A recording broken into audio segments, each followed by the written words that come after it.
Imagine isso. Você é uma criança de 10 anos acabando de perder seus pais em um acidente trágico e um casal santo da igreja te acolhe, exibindo você como um troféu de generosidade. Mas por trás das portas fechadas, eles devoram sua herança como lobos famintos, financiando luxos enquanto te tratam como um estorvo. Anos depois, você descobre tudo e decide que é hora de virar o jogo. Com um plano frio e calculado, você os expõe para o mundo, assistindo sua fachada de santidade desabar em ruínas. Essa é a história de uma vingança que não só recupera o que foi roubado, mas destrói os ladrões de dentro para fora. Se você já sentiu o fogo da injustiça queimando no peito, ou se delicia com uma queda épica de hipócritas, aperte o like agora mesmo, se inscreva no canal para mais contos de vingança do Reddit que vão te deixar grudado na tela e ative o sininho para não perder nenhuma atualização. Vamos mergulhar nessa trama de traição, ganância e justiça poética que vai te fazer vibrar do começo ao fim. Tudo começou em uma cidadezinha pacata, daquelas onde todo mundo vai à igreja aos domingos, fofocas voam como pássaros no outono e a reputação é tudo o que você tem. Eu era apenas uma garotinha de 10 anos, chamada Emily. Vamos usar esse nome para proteger a identidade real. Meus pais eram o coração daquela comunidade. Meu pai, com seus 39 anos, era um colecionador apaixonado de antiguidades e minha mãe, aos 35, transformava nossa loja em um tesouro de histórias antigas. Eles me enchiam de amor, com abraços quentes que cheiravam a madeira polida e chá de camomila.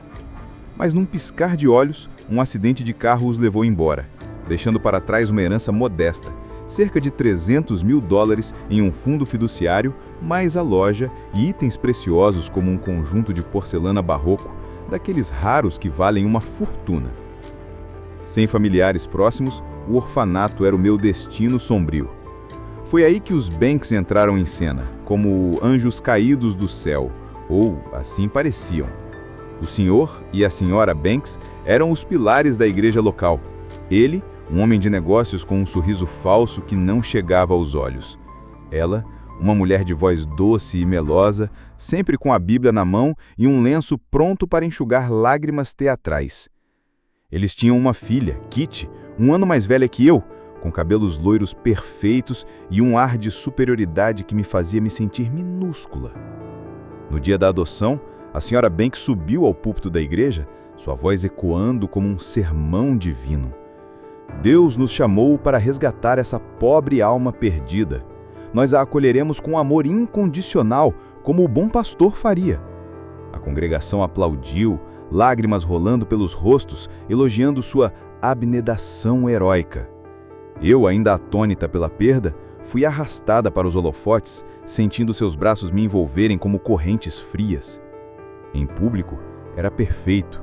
Eles me exibiam em eventos da igreja, me vestindo com roupas bonitas e me chamando de nossa filhinha abençoada.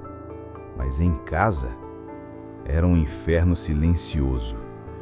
Os Banks recebiam uma bolsa do Estado por me acolher, mais cheques mensais do meu fundo fiduciário, dinheiro destinado exclusivamente ao meu futuro até os 18 anos.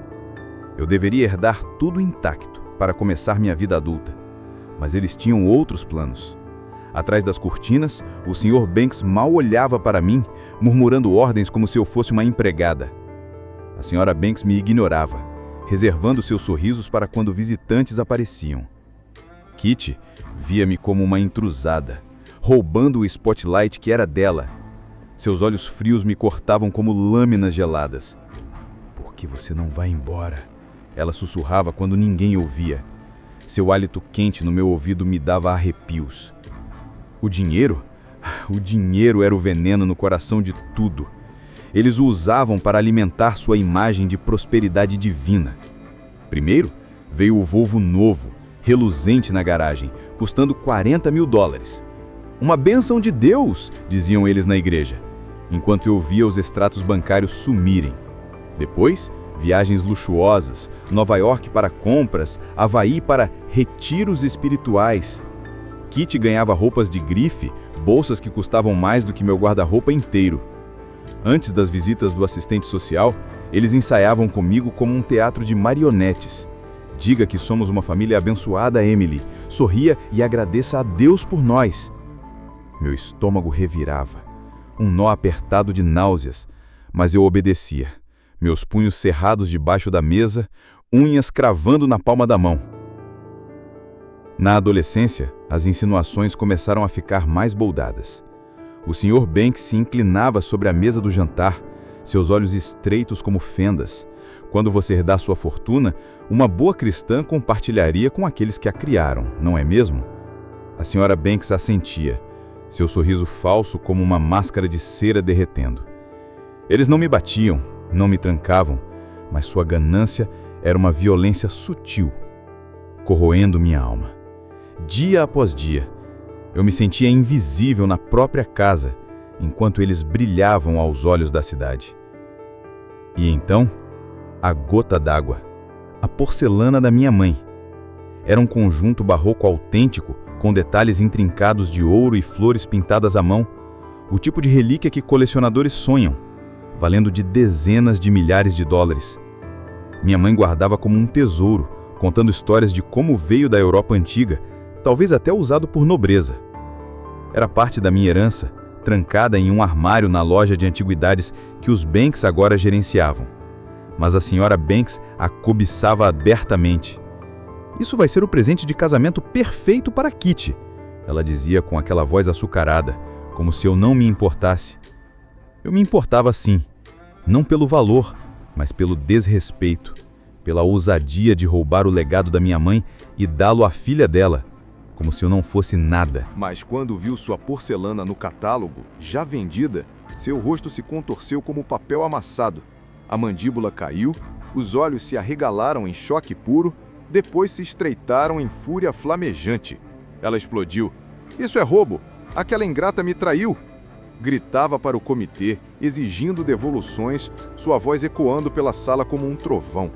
O comitê, confuso, mas educado, explicou: "Foi doado em seu nome, Sra. Banks. Você está recebendo todo o crédito pela generosidade." A multidão sussurrava, olhares chocados se voltando para ela, a santa da cidade se desfazendo em uma bagunça egoísta e profana. Ela tentou rastrear os compradores, ligando furiosamente, exigindo sua propriedade de volta, mas ninguém cedeu. Por quê? Eles haviam comprado de forma justa, e ela parecia uma louca gananciosa. A notícia se espalhou como veneno na água. Os Banks roubaram da órfã e agora surtam por uma doação? Sussurros nos corredores da igreja, olhares de lado no supermercado. Sua reputação, construída em anos de fingimento, rachava como porcelana fina. Para o golpe final, uma semana depois, enviei um pacote registrado pelo correio, cortesia minha e do meu advogado recém-contratado. Dentro, o fichário completo, com extratos bancários destacados em amarelo, listas de despesas extravagantes e uma carta fria como gelo. Vocês desviaram mais de $200 mil da minha herança. Qualquer contato futuro resulta em processo judicial. Adeus. Minhas mãos tremiam ao selar o envelope, mas uma onda de alívio me invadiu, como se um peso de anos fosse levantado dos ombros. Os Banks desmoronaram. Financeiramente estavam presos, gastaram tudo e não podiam se mudar sem vender a casa agora manchada pela fofoca. Socialmente, arruinados. A igreja que os idolatrava agora os evitava. Eles roubaram daquela pobre órfã e tentaram enganar até a Deus. O Sr. Banks perdeu clientes no negócio, a Sra. Banks seus amigos fiéis. Kitty, no meio do furacão, acabou se aproximando de mim anos depois, unidas pelas cicatrizes que aqueles monstros deixaram. Eu saí dali livre, indo para a faculdade, com o que restava da herança, meu futuro brilhante e meu. Tornei-me professora, casada, com 2 filhos que encho de amor verdadeiro. A porcelana era só um símbolo. A verdadeira vingança foi vê-los se autodestruírem na própria hipocrisia, se expondo para o mundo que tanto idolatravam. Essa história nos lembra que a ganância e a falsidade sempre cobram seu preço. Às vezes, a justiça não vem de um tribunal, mas de deixar os hipócritas se enforcarem com suas próprias mentiras. Superação não é só sobreviver, é virar o jogo e sair mais forte. E aí, qual foi a vingança mais épica que você já viu ou viveu? Conta nos comentários abaixo, adoro ler essas histórias. Se essa te deu um arrepio de satisfação, dá um like. Se inscreva para mais contos de Reddit Revenge que vão te viciar. E ative as notificações. Até a próxima. Mantenha a justiça rolando. Aos 17 anos, o fogo da raiva finalmente acendeu. Eu os ouvi cochichando na cozinha uma noite, a Sra. Banks rindo baixinho. Com o nosso dinheiro, Kitty vai para a melhor faculdade. Emily que se vire sozinha. Nosso dinheiro? Era o meu. Meu coração batia como um tambor de guerra, suor frio escorrendo pelas costas. Comecei a investigar em segredo. O banco enviava extratos trimestrais do fundo, algo que os Banks escondiam de mim. Peguei os papéis escondidos no escritório do Sr. Banks, minhas mãos tremendo enquanto folheava páginas cheias de números vermelhos. Em 7 anos, eles haviam desviado mais de $200 mil, 40 mil no Volvo, 20 mil no carro de Kitty, milhares em viagens e doações à igreja para comprar elogios. Cada linha era uma facada, meu futuro sendo sugado para sustentar sua hipocrisia. Não chorei. Em vez disso, planejei.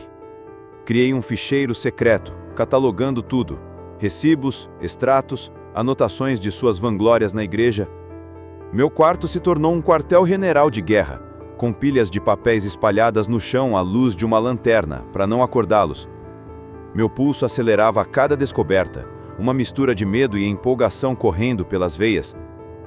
Eles me subestimavam, achavam que eu era a órfã quieta, agradecida por migalhas. Mas eu era uma sobrevivente, afiando minha mente como uma lâmina. Meu 18º aniversário se aproximava, quando eu ganharia controle total da herança. Conquistei uma bolsa parcial para uma faculdade longe dali, e o fundo cobriria o resto. Os Banks continuavam pressionando. "Compartilhe a bênção, Emily", diziam com olhares gananciosos. Eu sorria docemente, respondendo com silêncios que os deixavam inquietos, mas eles não suspeitavam de nada. O palco perfeito para a vingança? O leilão anual de antiguidades da igreja. Um evento onde os Banks adoravam brilhar, doando itens para receber aplausos como santos generosos. Muitas vezes usavam peças da minha mãe, fingindo que eram delas. Este ano, eu daria a eles uma doação que jamais esqueceriam. Enquanto eles estavam em mais uma viagem luxuosa, financiada pelo meu dinheiro, é claro, eu agi. Meu coração martelava no peito como um pistão quando entrei no quarto deles, peguei a chave do armário e empaquetei o conjunto de porcelana. Cada prato delicado, cada xícara frágil, embrulhada com cuidado, mas minha mente estava afiada como vidro quebrado. Levei tudo à igreja, enfrentando o comitê do leilão com uma voz firme, apesar do tremor interno. A Sra. Banks quer doar este conjunto inestimável em nome dela. Todo o lucro vai para obras de caridade. Entreguei uma avaliação profissional que eu havia mandado fazer em segredo, meus dedos suados deixando marcas no papel. Eles ficaram eufóricos, elogiando a generosidade sem limites da Sra. Banks. Eu acendi, um sorriso interno se formando quando saí dali, o ar fresco batendo no meu rosto como uma vitória prematura. Se ela fosse tão piedosa quanto pregava, ficaria feliz, não é? Mas eu sabia que aquilo a destruiria. O leilão foi um circo de luxo e drama.